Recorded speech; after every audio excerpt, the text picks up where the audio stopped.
요즘 대한민국 사람들은 마음이 매우 착잡하고 슬픕니다. 나라의 가치를 마지막까지 지켜야 할 보루 사법부가 흔들리고 있기 때문입니다. 사법부가 바람 앞에 풀잎처럼 눕는다고 비판을 받고 있습니다. 헌법재판소 판결 못 믿겠다. 헌법재판소를 신뢰할 수 없다는 국민적 목소리가 커지고 있습니다. 사실 누군가 입장할 때 일어나 예를 갖추는 직업은 판사밖에 없습니다. 나무망치 하나로 사람의 운명을 가르는 생사여탈권의 소유자죠. 공정함을 기대하는 존경심의 표현입니다. 그런데 지금 대한민국에서 가장 비난받고 가장 경멸당하고 가장 조롱받는 직군이 되었습니다. 이제 아무도 법관을 존중하지 않습니다. 문제의 서부지법 법관들과 공수처장이 작당하여 벌인 일들이 사법부의 신뢰가 땅에 떨어졌습니다. 경찰에 제어되지 않은 벌거벗은 권력 행사에 2030 청년들은 분노했습니다. 헌법재판소에서 벌어지는 피청구인 방어권의 극단적 무시에 국민은 절망했습니다. 이러한 여러 파행적 현상은 크게 보아 합법을 가장한 불법이었습니다. 법을 집행하는 사법기관들 스스로 법과 원칙을 갖다 버리고 진영 논리와 왜곡된 가치관에 매몰됐기 때문인데요. 문제는 자기 혼자 그러하면 그러거나 말거나인데 그러한 사람들이 나라의 운명을 좌지우지할 수 있는 자리에 있다는 게 문제인 것입니다. 법원이 그때그때 여론에 따라 무원칙으로 대응하여 혼선을 자초하고 있는 것이죠. 서울중앙지법이 검찰특별수사본부의 윤석열 대통령 구속영장 기간 연장 신청을 2차례나 불허했는데요. 이유는 한마디로 공수처가 기소를 요구한 윤 대통령 내란 혐의에 대해 검찰은 보완수사를 할 법적 근거가 없다는 것이었습니다. 반면에 12.3 비상계엄 사태 초기 서울 서부지법은 법률상 내란 수사권이 없는 검찰과 공수처가 청구한 체포 구속영장을 광범위하게 인정했었죠. 그런데 윤 대통령 탄핵과 수사에 대한 부정적 여론이 커지자 뒤늦게 법원이 법대로 하겠다는 식으로 입장을 바꿨다는 비판이 나오고 있습니다. 법원이 계엄 사태 이후 여론에 편승한 판단을 해오다 마지막 순간 법을 엄격하게 적용하면서 스스로 모순에 빠져버린 것이죠. 검찰과 공수처의 내란죄에 관한 수사권이 없다는 것은 이제 삼척동자도 다 압니다. 서울중앙지법은 김용현 전 국방장관의 구속영장을 발부하면서 검찰의 내란죄 수사권을 인정했습니다. 서울 서부지법은 이후 공수처의 내란 수사도 인정했습니다. 공수처의 내란 수사권이 없고 영장 청구 법원도 법률상 관할인 서울중앙지법에 하지 않아 위법하다는 것은 국민의 눈높이입니다. 그럼에도 불구하고 판사 쇼핑 논란이 있는 서울 서부지법은 윤 대통령에 대한 체포, 수색, 구속영장을 차례로 발부했습니다. 서울중앙지법도 윤 대통령이 청구한 체포 적부심을 기각하고 공수처 손을 들어줬어요. 첫 단추를 잘못 끼운 수사는 재판 과정에서 논란이 될 것입니다. 자성의 공은 백지의 대법원 재판연구관이 쏘아 올렸습니다. 백지의 대법원 재판연구관은 1월 17일 법원 내부망인 코트넷에 공수처의 수사권이 있나 이 부분에 대해 아직 어떠한 분도 말해준 적이 없는 듯하여 묻는다는 글을 올렸는데요. 이에 1월 20일 임병렬 청주지법원장이 영장을 발부한 판사는 책임이 없나고 지적했습니다. 그는 서부지법이 윤 대통령에 대한 구속영장을 발부하면서 증거인멸의 우려가 있다고 15자로 사유를 밝힌 부분도 문제가 있다고 했습니다. 일국의 현직 대통령을 구속하는데 꼴랑 15자가 무엇입니까? 이래서 국민 설득이 가능하겠습니까? 판사가 오만한 것인지 이유가 궁색한 것인지 아니면 국민을 가재, 붕어, 개구리로 하는 것인지 묻지 않을 수가 없습니다. 임 법원장은 수사권이 왜 공수처에 있는지 관할을 중앙지법이 아닌 서부지법에 신청한 것이 정당한지 증거인멸의 염려가 있다고 인정한 사유는 무엇인지 밝히지 않았다는 것은 법관이 사법상 독립의 가치를 존중받아야 하는 것과 마찬가지로 헌법상 국가 원수로서 불소추 특권을 갖는 대통령에 대한 지위와 권한을 고려하지 않은 게 아닌가 하는 생각을 지울 수 없다고 했습니다. 침묵하던 2030 MZ세대들이 거리로 몰려나오고 있습니다.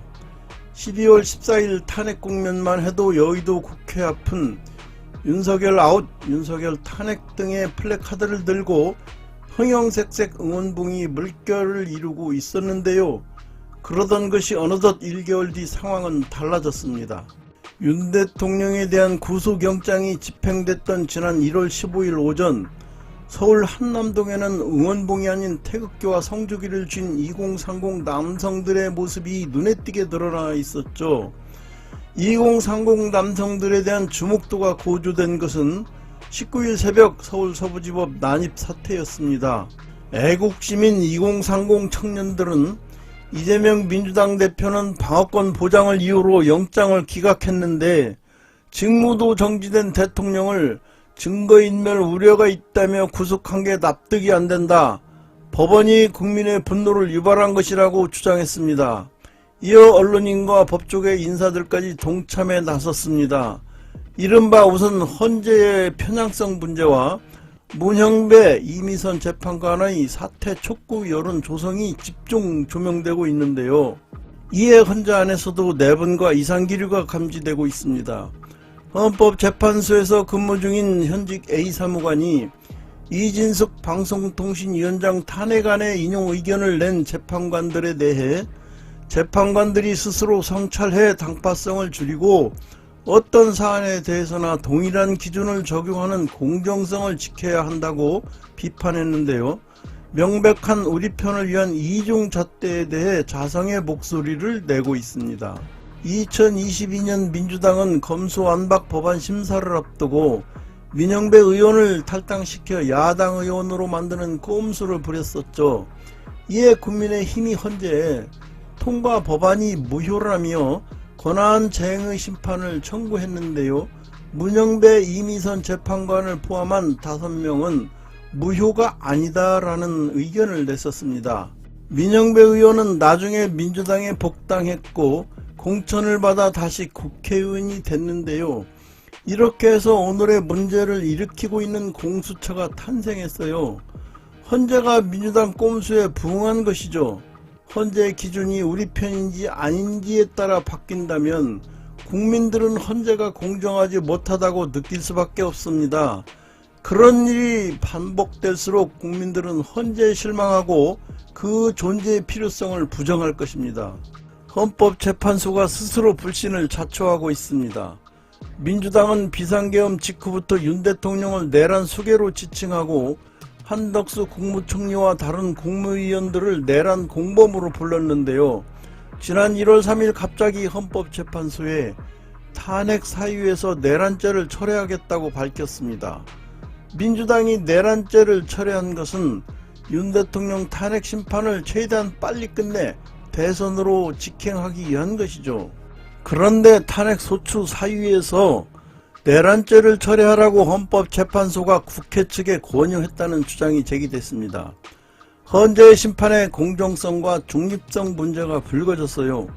물론 헌재가 사실이 아니라고 말했겠죠. 하지만 아니 땐 굴뚝에 연기가 날까요? 재판부가 직접 철회를 권유했다면 탄핵 인용이라는 예단을 내비친 것일 수밖에 없습니다. 또한 내란죄는 탄핵 사유의 핵심이었음에도 헌재의 탄핵소추 사유에서 내란죄가 빠졌다면 통일성 유지 원칙에 의거 국회에서 탄핵소추 사유 변경에 대한 재의결을 거쳐야 합니다.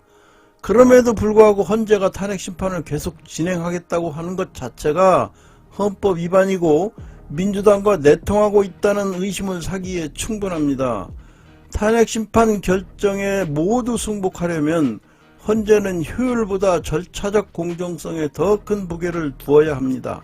헌법재판소가 불신을 자초하는 일은 여기에 그치지 않습니다. 헌재는 최상목 권한대행의 대행이 마은혁 헌법재판관 후보자를 임명하지 않은 일의 위헌 여부를 2월 3일 선고하겠다고 했습니다.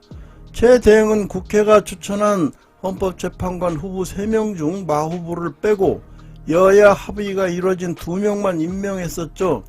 우원식 국회의장이 이에 반발해 권한쟁의 심판을 청구한 지 한 달 만의 선고인데요. 만약 헌재가 마은혁 셀프 임명을 결정할 경우 끔찍한 일들이 벌어질 것입니다. 헌재의 불공정 행위는 끝도 없습니다. 헌재는 이진숙 방송통신위원장에 대한 국회 탄핵 소추안을 무려 5개월 만에 기각했습니다. 이 탄핵은 사건 심리가 오래 걸릴 게 없는데도 5개월이나 끌었는데요. 지금 헌재는 한덕수 전 권한대행 탄핵안과 한 총리 탄핵 정죽수에 관한 사건, 감사원장 탄핵안, 이재명 대표 방탄을 위한 검사 무더기 탄핵 소추 등 9건이 계류되어 있습니다. 최 대행의 헌재 재판관 임명 사건보다 짧게는 7일에서 길게는 29일 먼저 헌재에 접수된 것이에요. 이 중 특히 한덕수 전 대행 탄핵안은 국정 안정을 위해서라도 가장 시급히 결론을 내야 하는 사안입니다. 특히 효력정지 가처분에 대해서는 당장이라도 결론을 낼 수 있잖아요. 한 총리 탄핵 정죽수에 관한 권한쟁의 심판 역시 헌법재판소 주석 헌법재판소법 653페이지에 대행되는 공직자의 그것을 기준으로 한다라고 되어 있으니 생각하고 말고 할 이유가 없습니다. 더구나 최상목 대행의 대행이 비정상적으로 일 처리하는 것을 오래 두면 안 되잖아요. 어쩌면 최 대행의 대행이 처리하는 행정행위가 모두 무효가 될 수도 있으니까 말이에요. 그런데 이런 사건을 모두 놔두고 급하지 않은 마은혁 재판관 문제부터 철회하겠다고 합니다. 그렇지만 마은혁이 셀프 임명될 경우 한 총리는 직무에 복귀하지 못할 것입니다. 이러니 헌재가 이중잣대라고 헌재 해체 소리를 듣는 것이죠. 국민이 공정하지 않다고 믿는 순간 헌법재판소는 바로 그 존재 가치를 잃게 됩니다. 불공정과 불법의 정치사법 카르텔에 국민은 분노합니다. 헌법재판소의 결정이 공정하지 못하다면 국민은 승복하지 못할 것입니다. 이미 헌법재판소에 대한 상당수 국민들의 감정은 분노 그 이상입니다. 아무리 급해도 바늘 허리에 실매었을까? 급히 먹는 밥이 체한다. 대통령 탄핵 심판을 하는 일은 한 점의 오류도 없이 공정하게 이루어져야 한다. 헌법재판관들은 지금 그들이 무슨 짓을 하는지 똑똑히 인식해야 한다. 정치적 계산과 조급함으로 대의를 훼손한다면 헌법재판소 스스로 영을 재촉할 것이다 라고 말이죠. 자유민주주의 가치를 흔드는 거대한 카르텔이 움직이는 것 같습니다. 공수처, 경찰, 헌법재판소, 서부지법, 검찰까지도 민주당의 가두리에 갇혀버렸습니다. 언론들은 편파 보도를 하고 조중동까지도 탄핵을 기정사실화하고 가상대결 여론조사를 하며 조기 대선 국면으로 몰아가고 있습니다. 그렇지만 지금은 자유민주주의를 지킬 것이냐, 종중종북 사회주의 체제로 갈 것이냐를 선택할 시간입니다. 자유민주주의의 가치를 지키려는 국민의 정당한 요구는 폭설 속에서도 활활 타오르고 있습니다. 지금 2030 MZ세대들에게 계엄령은 계몽령이 되었습니다. 이상 바람 앞에 풀잎처럼 눕는 사법부와 관련하여 살펴봤습니다. 감사합니다.